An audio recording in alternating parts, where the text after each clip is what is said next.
kind of gun is that you have in your purse?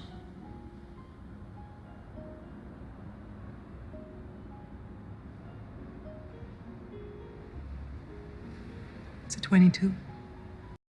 Did you spot the problem? If not, you've come to the right place. Welcome to Faulty Ammunition. Damn it! The show where we debunk myths and clear up misconceptions surrounding firearms.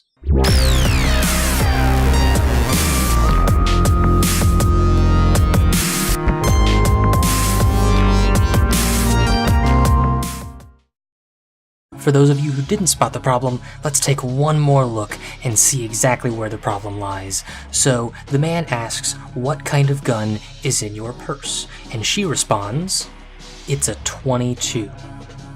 Well, what does that tell us? It could be any kind of firearm, from a little ring pistol to a revolver to a semi-auto to just about anything that might fit in that purse. Well, what does 22 tell us? 22 tells us that the diameter of the bullet should be something like 0.22 inches.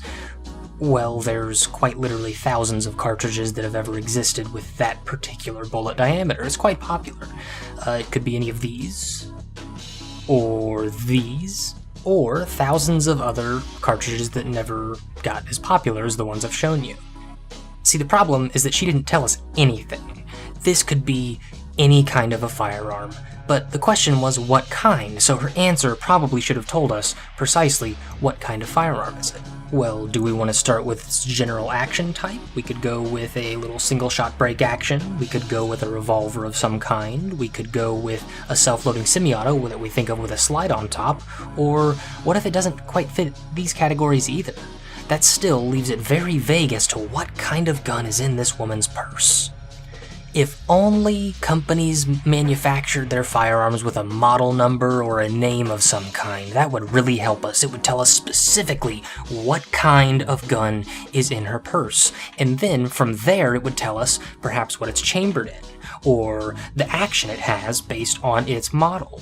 Well, the gun that she actually pulls out of her purse is a Jennings Brico 38, which, by the way, has never been offered in 22 of any kind.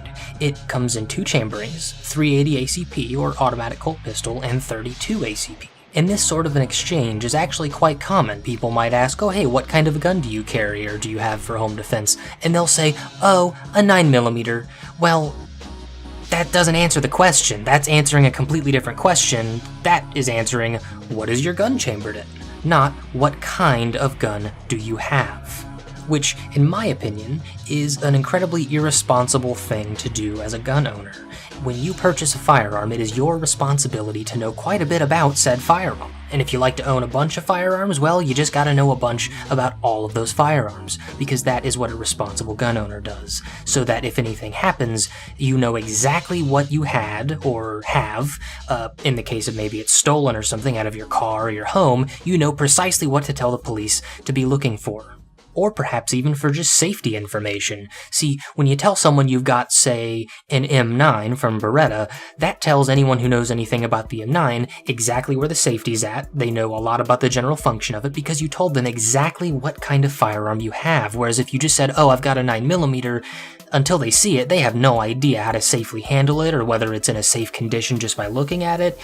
It's a very irresponsible thing to do. And it isn't that hard to look in the manual that comes with your gun if you buy it brand new, or just to look at the side of the slide in this case, because it literally says Jennings Brico 38 on the side of these pistols, as well as on any other firearm. It will be on the side of the gun, or along the barrel, or whatever type of gun you've got. It's going to have it somewhere there, easy to find, and usually big letters because they want you to know that you bought their specific model of whatever you've got. So please, if you own a firearm, look on the side of it, look in your manual, find out exactly what you've got, and know that you've got a Beretta M9, or you've got a Glock 17, or whatever you happen to have, because being a gun owner is more than simply having a pew-pew in the closet. But, thanks for watching. I hope you've now got one fewer piece of faulty ammunition in your gun etiquette and knowledge toolbox.